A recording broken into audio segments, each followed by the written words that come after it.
psychology. So on the way here tonight, I hopped in a cab, and the cab driver said, you know, where are you going? What are you doing? I said, well, I'm talking to a marketing club. He goes, oh, that's so cool. How would you describe marketing? You know, if you could give me like 4 sentences, what's marketing? And I said, well, marketing, it's the soul of the business. It really is what people walk away with when they encounter your brand, when they encounter your product. It's that lifeblood that lights you up. So how many of you here use a PC? Okay, how many of you use a Mac? Okay, and who said that? Okay, so usually there's a little bit, usually at a university we've got more Mac than PC, but you know, why would you buy a Mac? A PC costs 1/3 the amount of a Mac. Why do you buy a Mac? The name. Why else? Design. Anybody else? I like the battery life. It's a lot better. Okay, that's a very, very functional and sort of logical approach to a purchasing decision. But most people talked about either, you know, what it made you feel like, and then what was the first thing that was said? You said design. The name, right? And those are things that produce what inside of you?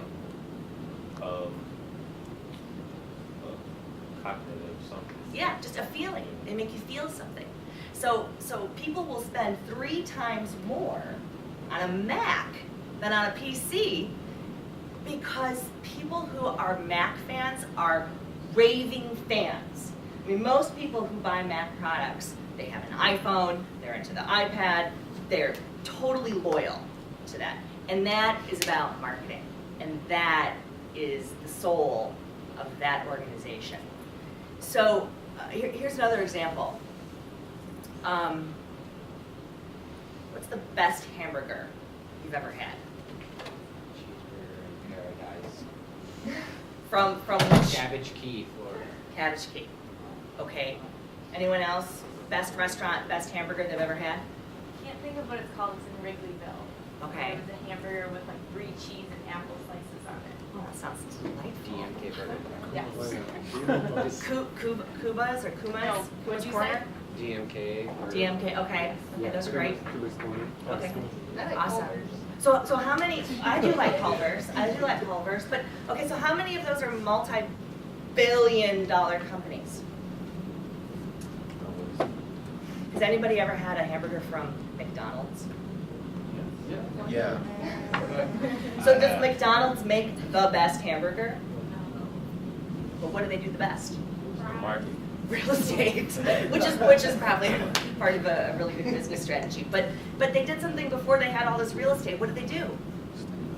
Marketed their brand. They marketed their brand. They figured out how to turn this hamburger into a widget and make it into something that could be mass produced and scaled, and they marketed it. And they convinced everybody that they were serving all of these people with their wonderful hamburgers. And we all know they're not the best hamburgers, but you know exactly what you're gonna get when you walk in. So I like to give that example, the Mac and McDonald's, because these are mega brands, right? These are mega marketers. They own huge percentages of market share. And if you think about what's happened with BlackBerry, remember how everybody had to have a BlackBerry? Yep. What's happened to them? Does anybody know? Yeah, I mean, they can't even sell their business. Nobody wants it. They're trying to roll out a global platform, and you know, they literally had to withdraw the whole. Are they going to get bought out soon? Say that again? Are they going to get bought out soon? I think they withdrew it. Yeah. They did? They did. They took CEOs. the whole thing off the table. They're not going to sell their business because I think what they realized is they can't sell it for what they wanted to make the money. Well, their big domain was business to business because everyone in the business field would use like different applications like that software and Google. So I think that was like their biggest problem. Yeah, right. That's why they even held on for so long. Yeah, but but this is a great example of companies that over time, it's not just, when you think about marketing, there's a strategic level, there's a tactical level, and then there's a value, a perception about what they are and what they do. Can anyone think of a company that's been able to really sort of morph what they've done and taken it to a new level to accommodate a new kind of audience? So, let's kind of roll the dial back here. Unfortunately, this is another example of a company who didn't do it. But what about Sears Roebuck and Company? That was a household name. Yeah. How many of you remember, you're probably all too young, but waiting for that Sears catalog to arrive in the mail? My grandparents did. And it was a big deal. It was. I went through with a marker, and I circled every doll I wanted They for always- Christmas. And I waited every year for that. So what happened to them? Walmart. Walmart. So did Sears change? No. What changed? Walmart changed again. Industry. Competition, the industry, the market, Yep. the market. So does anyone have any ideas what Sears maybe could have done to secure their place as the leader in being that ever mighty resource for washers and dryers and toys and clothes and almost anything you wanted? Anyone have any ideas? Do you think they got comfortable? They got comfortable. There you go. I mean, it's a very simple but a very brilliant answer. And that's why when you see companies who are changing and companies who are bringing people from other industries in, if you think about Burberry. Has anyone been to the new Burberry store on Michigan Avenue? I walked past Yeah, it. Okay, because you walked past it. Has anyone gone in and had a shopping discouraged. experience Yeah. there? I get Yeah. discouraged. I mean, so that woman who grew up in Indiana, really kind of a rags to riches story, she's now over at Apple. Why? What is she, and what does she have that companies like Sears Roebuck could have benefited from? An open mind. An open mind.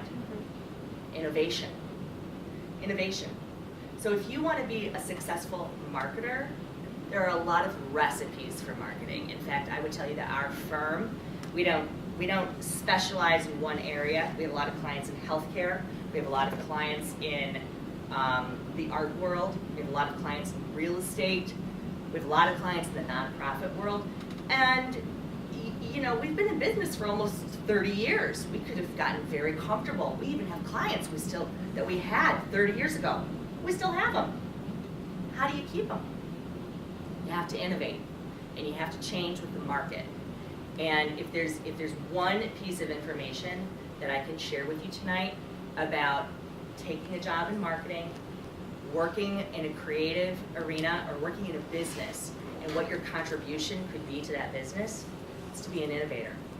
You've got to have your ear to the ground, you've got to read, you've got to follow the trends, you've got to know what is happening so that you can come to work and bring ideas. I know that, as an employer, when I'm interviewing somebody, I want to hear what their thoughts are on issues, on businesses, I want to hear about projects they've done where they've really made a difference with their thoughts. And if you can figure out a way to demonstrate that you are a good thinker, that you're a good problem solver, that you can also follow through with your ideas, it's really all you need to be successful in this world today, especially in marketing. You have to be able to shift.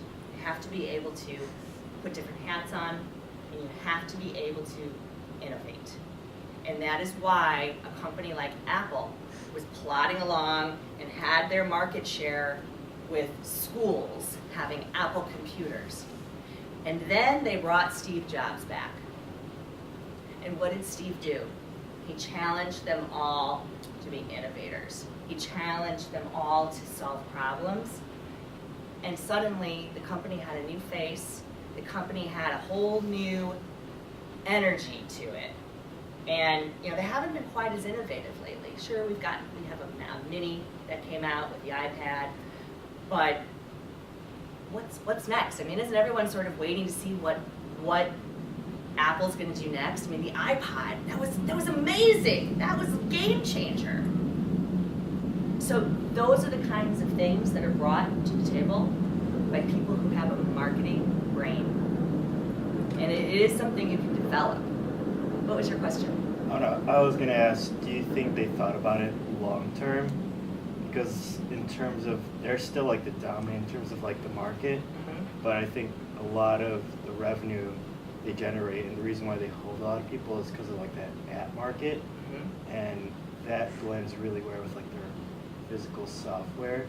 So in terms of like marketing, what would you recommend in terms of like short-term and long-term thinking? That's a great question, and I think that's something that Michelle and I see all of the time. We'll get a phone call from a business, a local business, and they'll say, boy, I really need marketing help. I really need some PR. Can you get me in the news? I said, oh yeah, sure, we can get you in the news. That's our bread and butter. We know how to pick up the phone and pitch a story and have a reporter interview you and share your story with them, and we'll get you some nice publicity. But what's the goal of having a story in the newspaper? Well, I want more sales. I need more people coming in my store. And I say, okay, well, so there's a sense of urgency in your voice, and having a PR strategy is not going to be the way to get people in the door tomorrow. So getting an article in the paper that talks about all of the great philanthropy you've done in the community for 12 years is not going to translate to bodies in the door. So I think every business needs to have that short-term strategy because you need sales to be viable, but you do need a long-term strategy, and that's where skills like public relations come into play. And it's a difficult one because everybody is sprinting right now. Everybody wants to know, what's my return on investment? And marketing has gone from an expense to something that we have to show up and prove our value every time somebody wants to talk to the marketing department. Well, what was the return on investment with that ad buy we did with the Chicago Tribune? I don't know. Did the phone ring? I don't know. Did it ring? So there's a lot of trying to figure out, where do these people come from? And the trick is that we've done all kinds of market surveys where we ask people, how did you hear about us? And they'll say, well, I saw it on the Today Show. That is so funny. We have never been on the Today Show. But they have no idea because they saw it maybe on Channel 2 News, and they happened to be flipping, and then they saw something in a newspaper that they happened to have open, and then they saw a banner ad, and then they got remarketed, and they were tracked all over the internet. Everywhere they went, they saw an ad for this cupcake. So all of those pieces have to work together. And so I think the fact that you're thinking like that, sort of this long-term strategy versus immediate, what is the push-pull, right? This is actually an opportunity for marketing professionals to come to the table not as an expense, but really in sort of that C-suite level, right? People talk about the CEO and the COO and the CFO, and that marketing person, sometimes we get invited to the table, sometimes we don't. And we hear about it after they say, oh yeah, by the way, we signed an agreement with Mayo Clinic. What? Are you kidding me? If we had known that you were doing this, we could have put this in our short-term advertising program, we could have put this in our long-term funding program. So thinking like a strategist, thinking about, what does a business need to be productive? What does a business need to be profitable? Those are all the questions you have to ask yourself before you come up with a great marketing campaign. So what should I do before I market? And you can do research. We've done a lot of research with various companies. And I think sometimes people find, companies find that it essentially reiterates what they thought was happening, or it affirms what they thought was happening in the marketplace.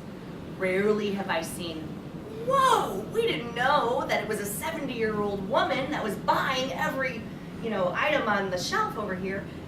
Rarely does that happen. So while you can have that kind of research to understand what's happening, you also need to have insight into the things you need to do before you market to them. So it can become a little esoteric, but you have to think long-term, short-term, always. Did I answer your question Yeah. about that? Okay. I mean, sorry I came in late. So I No, was it's confused, okay. like- It's okay. And I have a little Prezi that I can kind of flip through just to give you all sort of an overview of our company. I didn't give you any background on myself, so I'm gonna after I sort of like launched into this, I'm Karolyn Raphael. I went to Indiana University and I studied theater. And I also studied telecommunications, and I was the producer of the Indiana University radio news line, and I thought I was a really cool journalist. And I graduated, I moved to Chicago, I got into a theater company, I made $12,000 a year, and after about 2 years of that, I said, I think it's ready to use that telecommunications degree. And I got a job at the time that was part of the advertising department. So I got a job at an ad agency. And luckily, I got assigned to some big accounts. I got assigned to Domino's Pizza, Sir Speedy Printing, something called Genghis Formal Wear, which no longer exists. Some of you may or may not remember it. We're probably renting tuxedos from them as little ring bearers in weddings. Sir Speedy Printing and Roto-Rooter. So got some good experience dealing with all kinds of personalities, finding out about negotiating, finding out about communicating. And then I moved into public relations. Wanted something that was a little less about numbers and a little more creative. So I got into public relations. I got a job at Winger. It was Winger and Associates, started in 1984. And do I just click on one of these? The laptop. Okay.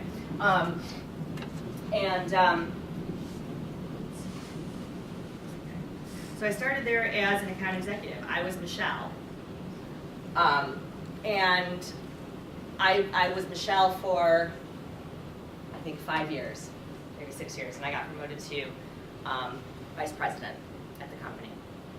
And then a few years into that, the owners came to me and said, listen, we're either going to close the business, sell it, or we're going to retire and let you take on the business. So I said, yeah, I'm ready. I'm ready. I'm going to take on this business. But at the time, there was no social media. We had a dial-up in the office, and we would yell from office to office, are you online? Can I send an email? So by the time I took over this company, the whole world had changed. Social media was relevant. We needed a website. And I decided we were no longer going to be Winger and Associates because we were not a law firm. We're a marketing company. And so we chose this new name. And really, the thing that's been different about our firm, the thing that has stood out, there are a lot of PR firms, there are a lot of digital marketing firms, there are a lot of direct marketing firms. We're an integrated marketing company. And what that means is we create custom marketing recipes for all of our clients. What works for one may work for another, but it won't work for all of them. And in our experience, if we choose one thing, if this person who calls me and says, I want to be in the news, they hire us and they say, okay, where's my news stories? We get them for them, but there's no result on the end because that's not really what they needed. They needed maybe a direct email campaign. Maybe they needed to have some events at their store, get their name out to the community through a little more mixing and mingling. We're not going to do the one thing the client wants us to do without looking at all the pieces that they really need to do. And because the marketplace has become so diverse and so chopped up, you can't just do one thing. You can't buy advertising and that's it. You can't do PR and that's it. You can't just do social media. You have to do a little bit of everything to reach the various demographics that you need to communicate with. So we create these custom recipes. We're actually 29 years. We're almost 30 years in business. I am a certified woman-owned business, which essentially means we have that little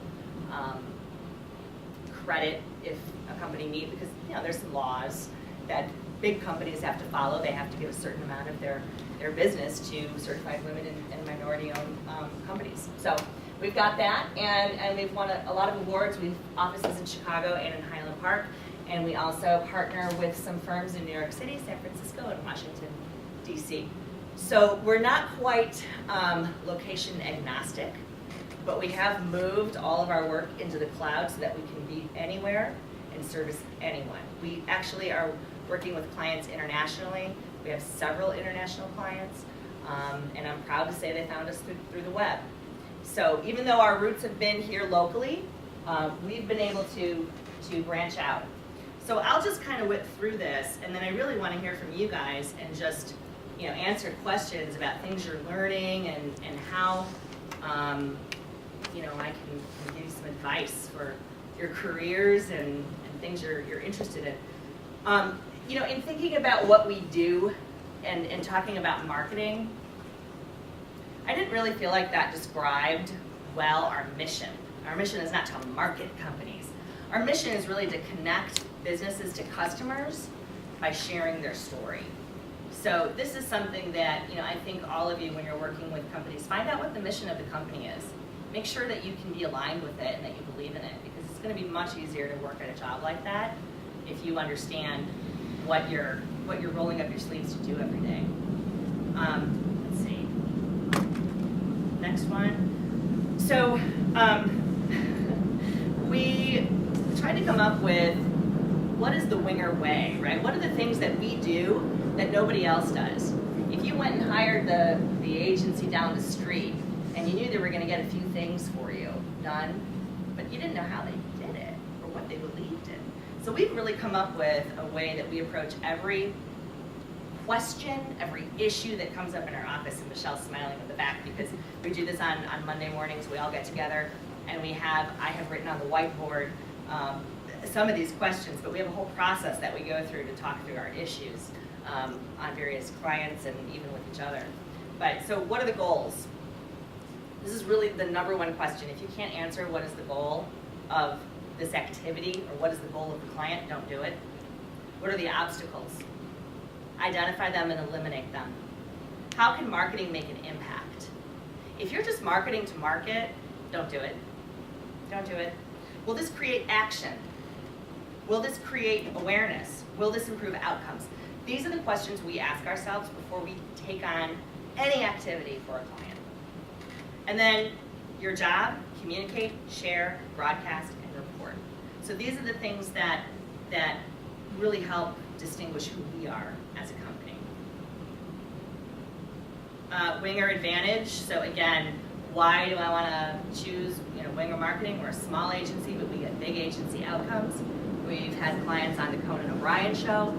We've had clients do crazy stunts, putting 12-foot condoms over all of the pylons up and down Halsted. This is not something you would typically see coming out of a small agency, but we convinced them to do it. They did it. This was many years ago. We had a great awareness campaign for Condom Awareness Day. So long-term client retention, I mentioned we have clients that have been with us for 30 years. We are not a revolving door, and we service clients in a lot of different areas. We don't just do real estate. We don't just do art. We do a lot. So this, really just want to get into sort of the overview of our services. And really what I tried to outline here for you are the core, right? We partner with a lot of different agencies. We partner with a lot of different folks. I don't have a graphic artist in-house. I outsource that. I have somebody that we work with, and I know he's going to be great for a certain number of clients, but then there might be other clients where I know they're not gonna like each other. So we have sort of a bucket of contractors that we use for videos, for photography, for graphics, and that's really the way to be economical for clients. But public relations has been our bread and butter. Media buying, this is something that we do quite a bit of for small clients and for large clients. And this is where we really start to have fun with not just calling up ABC and saying, hey, I need a bank of 30-second spots. No, we're going to come up with a way to make those 30-second spots have a real impact on your audience. So if you're telling me that you need people who are passionate about sports and who most of your customers watch the Bears game, let's come up with an awesome campaign and get your name integrated into the programming during the Bears games. Let's not just buy some 30-second spot. Let's make this an experience for your brand and for your potential clients, patients, whatever. Resources and partners, I mentioned how we do market research, video production, creative direction, branding, web design, SEO. These are things we've done for a lot of our clients. And again, we partner with experts in those areas to make sure that we're really doing the very best job we can for our clients. And then finally, content development. I think this has really become the piece of marketing, the puzzle that has been driven both by searchability and by this notion of becoming a thought leader, right? How many of you have heard that? I want to be a thought leader. How many of you are thought leaders? All right, tell me what you're thought leading about. Stuff. Your inspiration. Yeah. Seriously, what are you thought leading on? I mean, I feel like I'm thought leading in the marketing club. Okay. In order to help us grow and improve our attention in the university. So that's one thing. I have a blog on marketing. Okay, that's right. My latest one was called, I think, Make It Share, which had to do with how to make things in such a way that they would go viral. Okay, which is what, it used to be people would call you and say, can you get me on Oprah? Now they call and they say, can you get me a viral video? This is what everybody wants. They just, it's like that moment of fame. I'm gonna have to read that. Just put a cat in it. Put a cat. Yes, I have Then heard it goes that. viral. If you put a kitten in a video, it actually scores higher. And what are you thought leading on? Thought leading on like artistic expression. So Okay. thought leading on how to manifest ideas into like music and like video editing and just trying to be creative. So I've been talking to some peers about that. And so are you writing a blog on it? Are you doing anything to process, raise yeah. your visibility or your Yeah. personal brand around this? More so just trying to develop some equipment to be able to do that. So Okay. Yeah. Okay, that's great. I bring that up because all of these terms that you'll hear, thought leader, personal brand, content, these are sort of on the tip of the tongue of anybody who has a marketing position right now, because these are the pieces that they're struggling with because they take a lot of time, because they're expensive to produce, and there's a slew of tools that have come out on the market so that I don't really have to know how to write. I can hire somebody for 1 cent a word who will write this for me. I mean, it's going to happen with video too. So people are always trying to innovate and come up with ways to make this job easier. And I just, I always caution my clients, there really aren't any shortcuts. If you really want to do good work, and you really want to do a good job at marketing, you have to be authentic. And so we're going to test some of these products, and we're going to see if we can find the folks on those platforms that are authentic, because I don't want to dismiss them. I mean, these are writers who are looking for jobs. These are people who could be very talented, but we have really put a lot of pressure on businesses to produce results, and the struggle becomes they don't want to pay for it. I gotta understand my return on investment. So this is going to be something that I think all of you, studying right now and being in a place where this economy is starting to ramp back up, have a real opportunity to kind of keep your eye on and figure out how that's going to impact the work that you're going to be doing in the future. So this is a really big deal in terms of marketing. The next piece, just a little overview of some of our clients that we work with: education, real estate, nonprofits, special events. We try to keep it interesting. And that's really what I will tell you, that the benefit of working on a lot of different kinds of business is that you can take one business and you can introduce them to somebody at this other business, and you can kind of marry them up, and you can come up with programs, and it really kind of opens up the opportunities for the companies that you're serving. We do, through our media partnerships and our media buying, we do a lot of those sponsorships and promotions. So, like I said, we've worked with media companies basically globally, and that's the fun part. So, one day I realized I really liked going to television shoots. I had a lot of fun with my clients, and everybody was really happy when they were on the set. And then when the segment came out, the client was all excited, and I thought, I could do that every day. All I have to do is come up with an idea for my client, get on the phone and pitch it. I could be at a radio station or a TV station every day. So I think you have to really kind of own the authority and the power that you can bring to the table for companies. When you discover that you're really good at something and you can just see how it would impact not just you, but the business and everybody else, that it has that trickle effect, you can really get excited about things and really make a difference through the work that you're doing. So that's really about us. We do have an internship program, and we are accepting applications. So if anybody is interested, please send me an email. Tell me why we should have you as an intern this summer or this spring, and what you want to learn. Because I feel like if I had the opportunity when I was as fortunate as you all are to go to a city school where you really have professionals to talk to, I think, the struggles that you go through in your 20s trying to figure out what to do and where to work, and you have no network, and it would have been amazing. So really, you are all so lucky to be here at this university and have access to real life professionals to talk to and help guide you. So I'm putting that out there because we would love to have a student from this club at our office. So, what questions do you have for me? What can I answer? So when dealing with clients, your idea process, where are you usually? Do you have like a initial place to go for ideas, or do you have a certain way that you try to develop these things, or is it just impromptu, or you just on the fly? Yeah, it's a great question. I think that everybody has their own way of tapping into that creative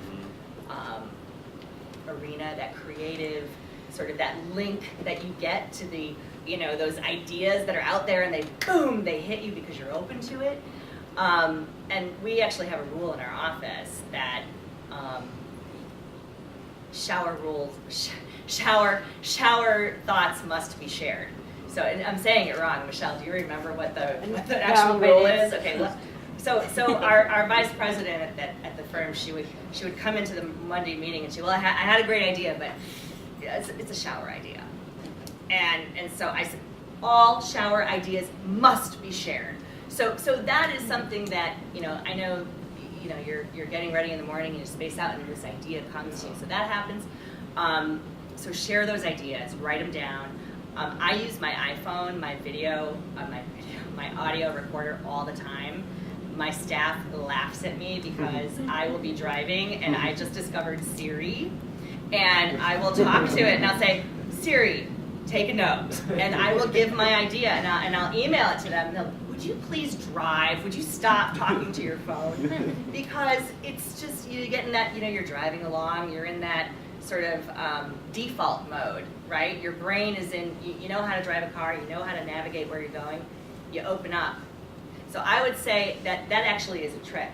if you can do something where your body and your muscles and your mind can go into sort of like a default mode for yourself, maybe it's knitting, maybe it's jogging, maybe it's driving a car, maybe it's, I don't know, taking a shower, whatever it might be, that's when those ideas are going to come to you. And I think the other thing is you have to read. You have to read, and you have to look at what everyone else is doing. You cannot do iMarketing, okay? iMarketing doesn't really work. It has to be sort of the universe, right? Maybe you can create a product that would be iMarketing. Somebody already has that domain too. So. But yeah, I think creativity. Think about where you get those ideas, and then try to cultivate that as a part of your regular activities. And you have to take time to do it. Have any of you read the 7 Habits of Highly Successful People? Stephen Covey? Okay. I'm reading it right now. So I recommend all of you read that book. Please read that book. And here's what I will say. They have a phrase in the book called sharpening the saw. 7 steps to highly successful. Seven habits of highly successful people. Stephen Covey. So there's a story in the book where there's a man and he's trying to cut down a tree. And he's got this saw. And he's going on the tree and he's going and he's going and he's like, oh, I gotta get this tree cut down. And he keeps sawing. And this other guy walks up to him and he goes, you might wanna sharpen that saw. He said, I don't have time. I gotta get this tree down. I gotta keep sawing. And so, the idea is, how much faster could he get that tree down if he stopped and sharpened the saw? So that, to me, he says it better than I do, but that spoke so loudly because we all get into this mode, and as a student you do, and as a professional you do, where you're working and you're working and you're working and you're on that treadmill, and you've got your rhythm going, and all of a sudden you realize, I haven't eaten. Oh man, I'm hungry. But I gotta keep going, right? And you keep going. Don't do that. You have to stop and nourish yourself, or sharpen the saw, or go to that lecture, or go to that class, whatever it might be. So that is a book I would put on your reading list for sure. Give you lots of insight. So I know that you said that you outsource a lot of stuff in terms of branding and other things like that. How large is the company? How many employees? We have 6 employees on our payroll, and everyone else is a contractor. So I have 3 contractors that we work with on a regular basis, so there's like a team of 9. And then we'll bring in a video partner, a graphic design partner. And it really just depends on the size of the project. We've also been hired by other agencies. So they may need the woman-owned business status, and so they hire us to do a certain piece of that job. And I will tell you that I am not in the majority of small marketing firms that actually have employees. Most of the firms that I connect with, everyone is a contractor. And I think, there's some dangers in that, certainly, for a company, and I think for the business that you're working with. So it's going to be really interesting, again, to see how things shake out. And I think a lot of that has to do with offering benefits. If you can offer benefits, you got to have employees. If you don't want to offer benefits and have, depending upon the size of the company, you can just, do 1099. I don't have to pay health insurance. So I don't believe in that. I believe if you're going to work from my company and work with our team, I want you to be on staff, and we're going to give you insurance, and we're going to take care of you as a part of our family. But I did say it's something that every year we look at and we say, wow, maybe we should be doing more 1099. It's a really hard piece to look at as a small business for profitability. Any other questions? Another one. Yeah, no, I got a lot. Actually. From the thought leader. I got a lot. Stuff. Stuff. So what's the best advice that you've received, or what's the best advice that you can give us as students trying to get to the world? It probably sounds a little cliche, but I think the best advice I can give you is write a thank you note when you go on an interview. Not an email thank you note. Send a real thank you note. You know, maybe that sounds very simple. You were hoping for something very life-shattering. Earth-shattering, thank you. You know, something, you know, follow your dream, do what you're passionate about. I think everybody knows that. You know, you wouldn't be here if you really had no idea what you wanted to do. But I think it's the simple things that get overlooked. Go out and talk to people. Don't just have a social network online. Have a real network. Have real connections with people. And my goodness, send a real thank you note. You will get a job because you sent a real thank you note. I can't tell you how many times we'll interview somebody who's mediocre, but if they sent a thank you note, I'm like, maybe we should have them back. Let's bring them back, because that says something. So. I also want to share the best advice that Karolyn gave me, and it's so simple. It was slow down. And I think everyone in our generation kind of has that problem where we're running from one thing to next. We're taking a million classes. We're involved in a million things. We're always talking to someone on the phone. And rereading that paragraph one last time. Just take that extra 5 minutes to go back and to slow down. It will change your world. And I still get told it all the time. It's been really hard for me to slow down because I feel like I have a million things to do. And you're in I a want to get them fast-paced done. company. So how do you go into that, like, that tortoise mode when you're running next to the hare? Right, but you need to do it. You need just to take that extra 5 minutes and slow down and reread.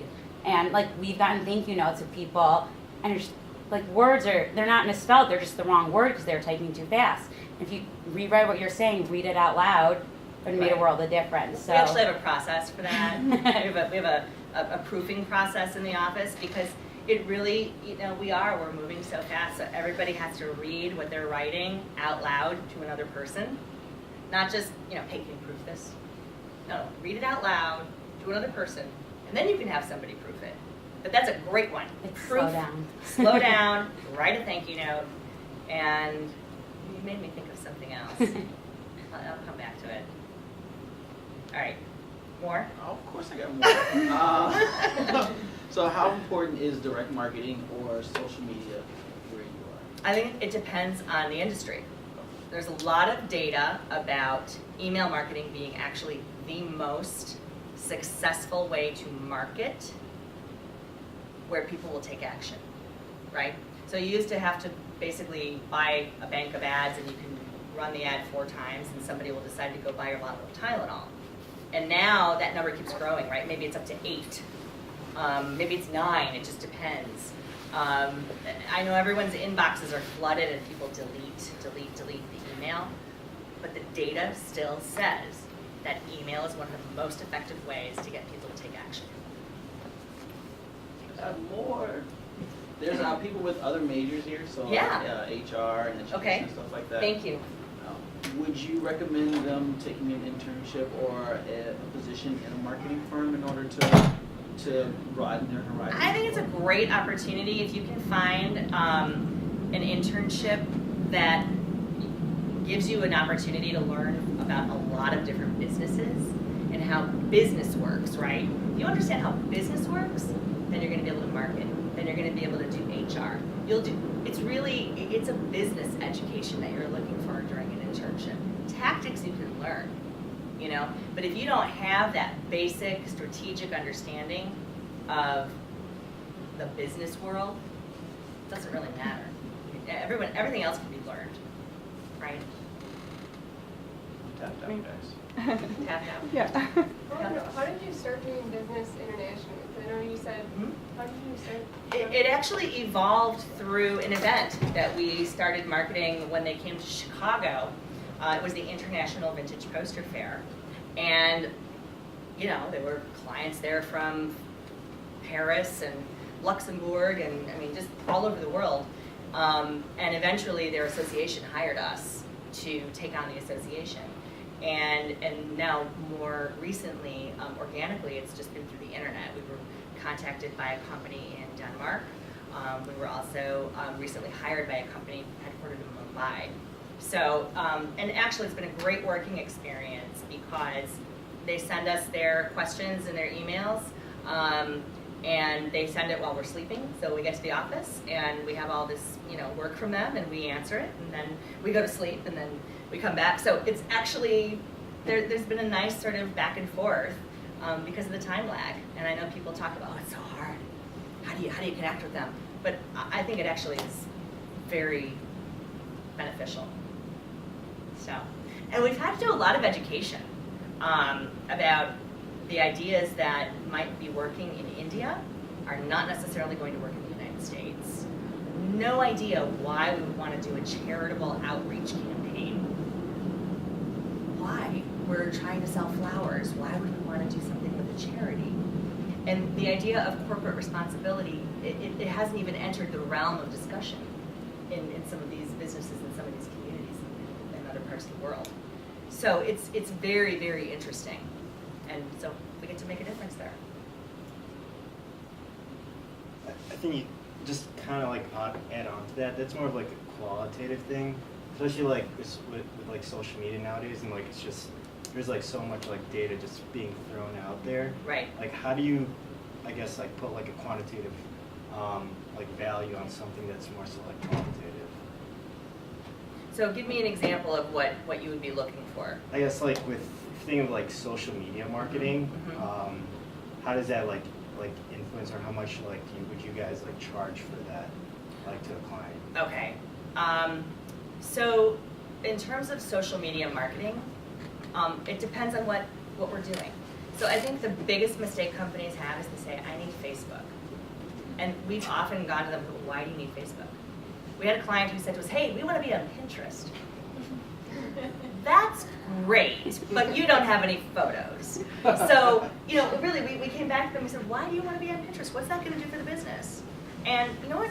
I understand you want to expand in social media, but you know where you really ought to expand? LinkedIn. You're a B2B. You need to be talking to these clients, and you have no photos. So I think, again, and this becomes really complicated. You can go online and you can look at what does a marketing firm charge for social media management. And there are firms, I don't know what software they are running, but they are posting and will guarantee you links and posts on 12 different platforms for, $300 a month, updated daily. How are they doing that? And not only how are they doing that, but what is that doing for them? Is anybody reading what people are posting? Is anybody responding to them? So, and that goes back to that qualitative, right? Do I just need to put stuff out there? And if that's the case, I would question your strategy. Or do I need to be having meaningful dialogue with people who I want to become my customers? And in that case, social media can be very important. And when a CEO says, well, what's the return on investment? I'll say, well, how about if we look at it a little differently? Maybe we got a couple of leads from your Facebook, but how much money did you save this year in legal fees? Because you were able to take a disgruntled customer from social media offline, had a private conversation, and resolve an issue before it got escalated. So I think there's a lot of value that can be achieved through social media. But again, it all goes back to that meaningful dialogue about brand and about identity and loyalty. There are people who say marketing is dead. There will no longer be marketing departments when you graduate. They are all going to be engagement departments. We're no longer going to have a CEO of marketing or a head of marketing. You're going to be the head of engagement. Walt Disney tried to do this. They took their marketing department and they renamed it Synergy. I work in the Department of Synergy. I don't think it really caught on, but it was very cool because I kind of got what they were doing. It just sort of, oh yeah, that's great. Because they knew that they were taking their product and they were marrying it to all these other groups and they were making an impact. It wasn't marketing, is synergy. So, did I answer your question? Yeah, you Okay. said it perfectly. Like when it's like they always ask like, oh, what's our like return on investment? And I guess that that is very important as well. Mhm. But yeah, no. Right. And we have some luxury clients who would say, you know what, we got a great lead from Facebook and they built a $3 million home with us, which is awesome. But how many customers were they able to engage where they built their house, but now they also signed up for the maintenance program and they're going to spend X number of dollars every year after that house was built because they like the attention and the quality that they feel, what they feel when they are engaging with that business. And people want to feel that. Hi, I'm sorry to interrupt. I have a class in here. Oh, so- okay, and we're done. I'm sorry, And and we're done. Thank you. Okay, well, thanks for having me, and please email